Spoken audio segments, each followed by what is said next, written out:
प्रातर्जुनियम के प्रथम सर्ग के 40वें श्लोक तक हम पहुंच गए हैं और आज पढ़ेंगे 40वां श्लोक। अनारतं यौ मणिपीठशायिना वरंजयद्राज शिरः स्रजां रजः निशीदतस्तौ चरणौ वनेषु ते मृगद्विजालून शिखेषु बर्हिषाम्। इसका अन्वय है, अनारतं मणिपीठशायिनौ यौ ते चरणै राजश्रिय शिरः स्रजां रजः अरंजयत् तौ ते चरणौ मृगद्विजालून शिखेषु बर्हिषां वनेषु निशीदतः।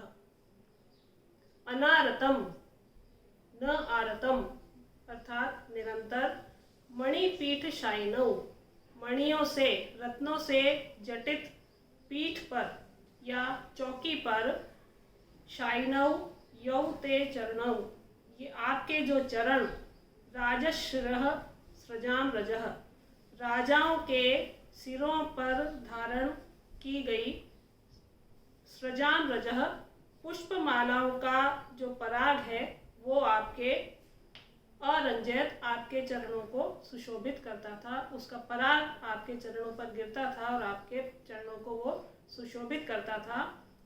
तौ ते चरणौ वही आपके चरण, मृगद्विजालून शिखेषु मृगों अर्थात हिरणों और द्विजों द्वारा अलून शिखेषु काटे गए अग्रभाग वाले, बर्हिषाम वनेषु निशीदतः कुशा के वनों में निशीदतः पड़ते हैं।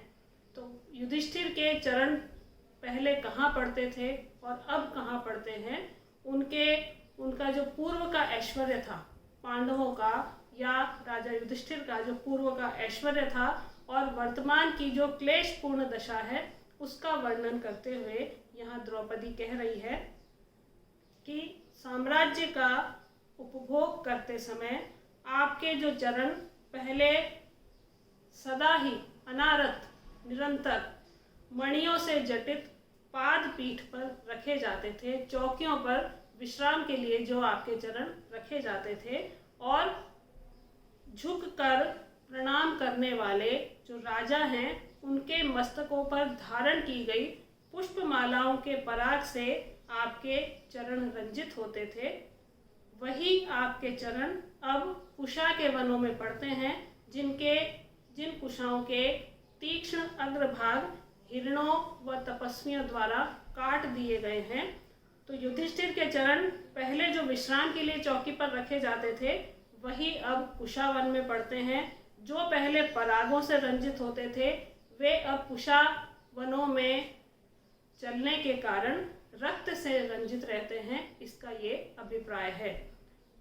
दूसरी बात यहाँ पर ये बताई गई है कि राजाओं की सिरों पर धारण की गई जो पुष्पमाला थी उनका जो पराग था वो युधिष्ठिर के चरणों को रंजित करता था।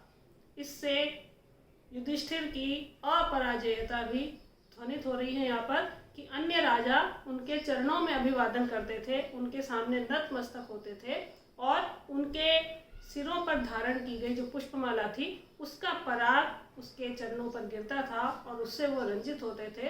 तो उसकी समृद्धि भी यहाँ पर बताई जा रही है और दूसरे राजा उसके वश में थे, ये बात भी यहाँ पर बताई जा रही है। लेकिन अब वही युधिष्ठिर वनवास में रहते हुए जंगलों में चल रहा है, और जंगल भी कैसे हैं, जिनमें कुशाओं के अग्रभागों को हिरणों और द्विजों के द्वारा काट दिया गया है और उन पर चलने के कारण उसके पैर जो हैं, जो चरण हैं वो रंजित हो रहे हैं। पहले परागों से, पुष्पों के परागों से रंजित होते थे और अब रक्त से रंजित होते हैं, इस तरह का अभिप्राय यहाँ पर निकल रहा है। तो पूर्व का ऐश्वर्य और वर्तमान की दुखद अवस्था का वर्णन यहाँ पर इस श्लोक में महाकवि भारवी ने किया है, जिसे द्रौपदी के मुख से कहलवाया है। समास है यहाँ पर, मणिपीठम मणिनाम पीठम इति मणिपीठम, षष्ठी तत्पुरुष समास है। अनारतम न आरतम नए समास है। मृगद्विजाः मृगाश्च द्विजाश्च इति मृगद्विजाः, यहाँ पर द्वंद्व समास है और छंद आपको पता है वंशस्थ ही है।